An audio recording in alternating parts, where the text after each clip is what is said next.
సూర్యాపేట జిల్లా తిరుమలగిరి మున్సిపాలిటీ అనంతారం గ్రామ శివారులో మైనింగ్ అధికారులు డంపింగ్ యార్డును పరిశీలించారు. ఇసుక తరలించగా ఉన్న నిల్వ కొలతలు శాంపిల్స్ సేకరించారు. అనంతరం మరో ప్రాంతం వద్ద డంపింగ్ చేసిన తిరుమలగిరి సూర్యాపేట రోడ్డులోని జై భారత్ ఎంకేటీ వెంచర్లో మైనింగ్ అధికారులు నిల్వ ఉంచిన ఇసుకను పరిశీలించారు.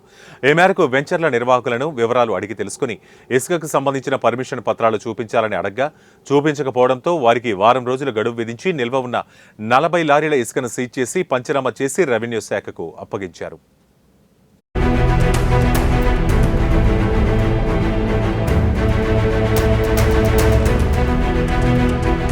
మన దగ్గర చెక్ డ్యాం కట్టడం జరిగింది. అనంతరంలో బిక్కిరవాగులో అక్కడ ఇసుకను తీసి గాదు పెట్టి వర్క్ చేయాలి కనుక తీసి డంపు పోసి ఇసుకను ఇన్లీగల్గా అమ్మడం జరిగింది. కుప్ప పోసారు. దాన్ని అమ్మితే 2022లో మే 14న నేను ఆ తోటి ఇద్దరు కౌన్సిలర్ కలిసి ధర్నా చేసి ఎంఆర్ఓ గారు సంతోషకరంగా ఉండేది.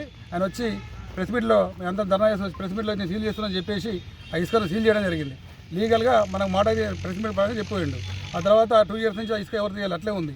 సిపిఐలో వెళ్ళిపోయాక అందులో ఒక వర్కర్ సూపర్వైజర్ ఇక్కడ ఉన్న ఒక లీడర్ కలిసి అవి 290 ట్రిప్పుల ఇసుక డంపును అమ్ముకురు. అందులో నుంచి వచ్చే ఇసుకలో 90 ట్రిప్పులు ఇక్కడ జై భారత్ ఎంకేటీకి పోసిర్రు. మిగతాది ఊళ్ళ పొండి అమ్ముకున్నారు. పూర్తిగా 2 కోట్ల ఇసుకను అక్రమంగా అమ్ముకోవడం జరిగింది. వాళ్ళ పైన ఖచ్చితంగా చర్య తీసుకోవాలి. 6 ట్రిప్పర్లు ఒక జేసీబీని పెట్టి అధికారుల సహకారంతో ఇక్కడ స్థానిక అధికారులు రెవెన్యూ కానీ పోలీసు అందరి సహకారంతోనే టిప్పర్లు రోడ్డు మీద పోగలిగినాయి. అంత అమ్మగలిగారు. ఏదంటే ఒక ట్రాక్టర్ పోతేనే